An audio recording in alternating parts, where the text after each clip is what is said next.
Olá, pessoal! Hoje a nossa aula tratará sobre o emprego da vírgula no período composto por coordenação, no capítulo 23. Então, como nós estudamos o período composto por coordenação, as orações coordenadas sindéticas e assindéticas, agora o próximo passo é nós identificarmos e entendermos em quais situações é que a vírgula deve ser utilizada. Então, inicialmente, nós precisamos relembrar que as orações podem ou não vir introduzidas por uma conjunção coordenativa. Nesse caso, então, nós temos as orações coordenadas assindéticas ou sindéticas, como eu já havia falado.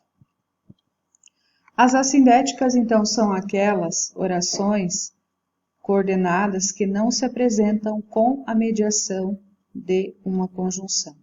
Isso significa que as orações elas são apenas justapostas, elas são colocadas, organizadas, de maneira que não seja necessária a mediação de uma conjunção. Portanto, então, são chamadas de assindéticas. E essas orações, elas apresentam uma particularidade, elas são sempre separadas e organizadas por vírgulas. Então, como não tem a conjunção, então a pontuação é a maneira adequada de se compor, de se estruturar, organizar uma oração coordenada assindética. Então, conforme o exemplo que nós temos aqui. Uma cabeça da hidra era imortal, as outras se regeneravam. Como vocês podem visualizar, nós temos um período composto por coordenação, duas orações, o era, primeiro verbo, regeneravam, o segundo verbo.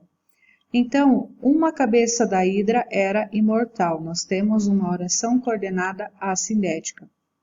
E as outras se regeneravam, temos uma segunda oração coordenada, então, assindética. E o que faz, então, ali a estrutura entre elas é a utilização da vírgula. Então, a vírgula ela tem um papel fundamental nessa organização das orações coordenadas assindéticas. As orações sindéticas são aquelas introduzidas por uma conjunção coordenativa e também são separadas e organizadas por vírgulas, exceto as introduzidas pela aditiva e.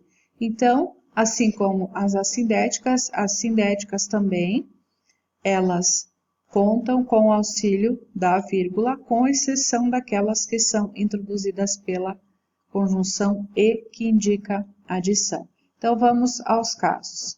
Primeiro, nas aditivas, o herói não vacilou, vírgula, nem seus descendentes temeram os perigos. Então, nós temos ali duas orações, a primeira delas, então, não tem a conjunção e a segunda tem.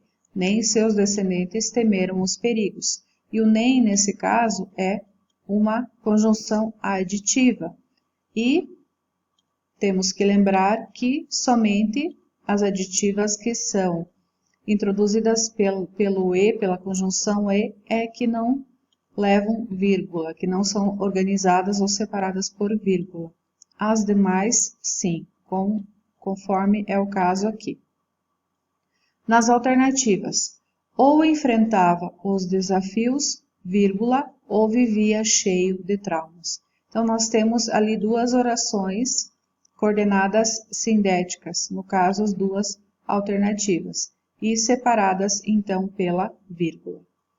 As adversativas. O herói teve medo, vírgula, mas superou os desafios. Então, nesse caso, mas introduz a oração coordenada sindética e antes dele nós temos aqui a vírgula.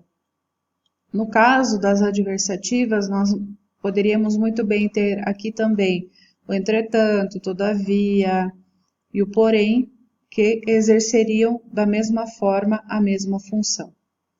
As explicativas. Aceitou os desafios, vírgula, pois desejava ser perdoado. O pois aqui está inserindo uma explicação. Então, também antes dele, nós temos uma vírgula. As conclusivas. Derrotou os animais, ponto e vírgula, logo, vírgula, transformou-se em herói.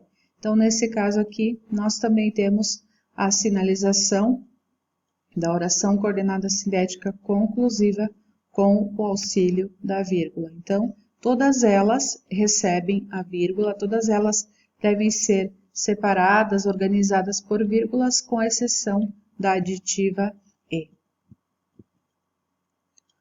Então, qual é a regra em relação às orações coordenadas introduzidas pela conjunção aditiva e?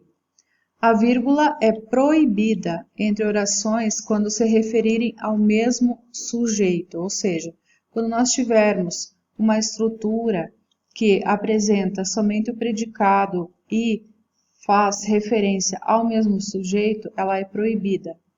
Hércules encontrou, enfrentou e derrubou o monstro. Nesse caso, o sujeito aqui é Hércules, ou seja, o mesmo para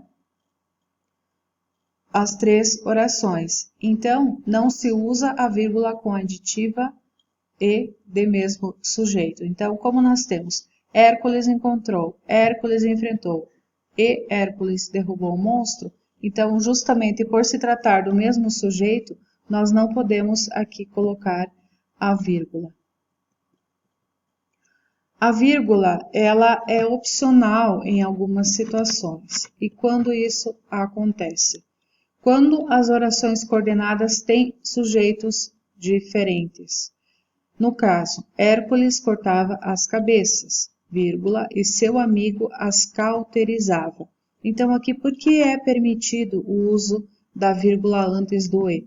Porque nós temos aqui um outro sujeito, um sujeito diferente do anterior.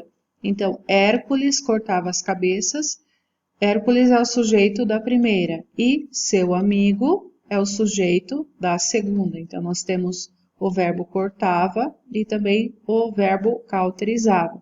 Então, quando tivermos uma estrutura em que os sujeitos são diferentes, a vírgula é permitida, aliás, permitida e é opcional antes do e. Então, por isso é que é possível essa utilização, justamente porque nós temos aqui um sujeito expresso, um sujeito diferente. A repetição da conjunção aditiva constituindo-se um caso de polissíndeto. O que é o polissíndeto? É quando nós temos a repetição de uma conjunção, no caso o e. Hércules encontrou, vírgula, e encurralou, vírgula, e enfrentou, vírgula, e derrotou o feroz javali. Então, nesse caso, nós temos essa organização, essa constituição, em razão de nós termos a repetição da conjunção e. O exercício 2 da página 164, nós temos o seguinte.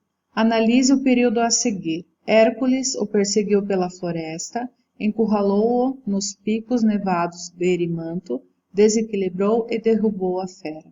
Na letra A, nesse período, há quantas orações?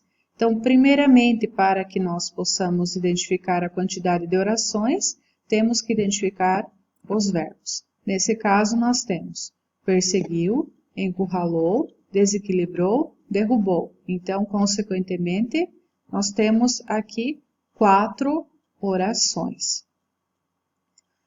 Na letra B, quais delas são assindéticas, ou seja, quais delas são formadas sem o auxílio de uma conjunção? Então, nós temos lá, Hércules o perseguiu pela floresta, não temos nenhuma conjunção aqui. Encurralou-o nos picos nevados de Erimanto, a segunda oração aqui, que também não possui a conjunção. Desequilibrou, a terceira conjunção. Então, até aqui, nós temos somente orações coordenadas assindéticas. E na letra C, qual é sindética, ou seja, qual delas é formada com o auxílio de uma conjunção? a que restou, né? E derrubou a fera, no caso, o E. Na letra D, levanta hipóteses. Por que a última oração no período não é introduzida por vírgula? Porque o que nós temos aqui é que o sujeito é o mesmo em todas as orações. Então, nesse caso, não é possível colocar, então, a vírgula antes dela. O exercício 4, da página 167, geralmente não se emprega vírgula associada à conjunção E em orações coordenadas. Analise a frase a seguir e responda. Por que tal uso foi possível? Então, nós temos lá, os símbolos sonoros atraíram as aves e as flechas envenenadas do herói as acertaram. Então, por que nós temos aqui a vírgula antes do E? Então, aqui lembra aquela regrinha que orienta que, quando nós tivermos sujeitos diferentes, é possível que seja colocada a vírgula. Então, ela é opcional nos casos em que as orações coordenadas adicionadas pela conjunção E têm sujeitos diferentes, porque nós temos inicialmente os símbolos sonoros, o primeiro sujeito, e depois as flechas envenenadas do herói as acertaram. As flechas envenenadas, que é o outro sujeito. Ou seja, sujeitos diferentes permitem o uso da vírgula antes da conjunção aditiva E. A tarefa referente à aula de hoje, exercícios 3, da página 166, o 6, da página 167, o 7, da página 169, 3, o 4, o 5 e o 6, da página 172. Bons estudos para vocês e até a próxima aula.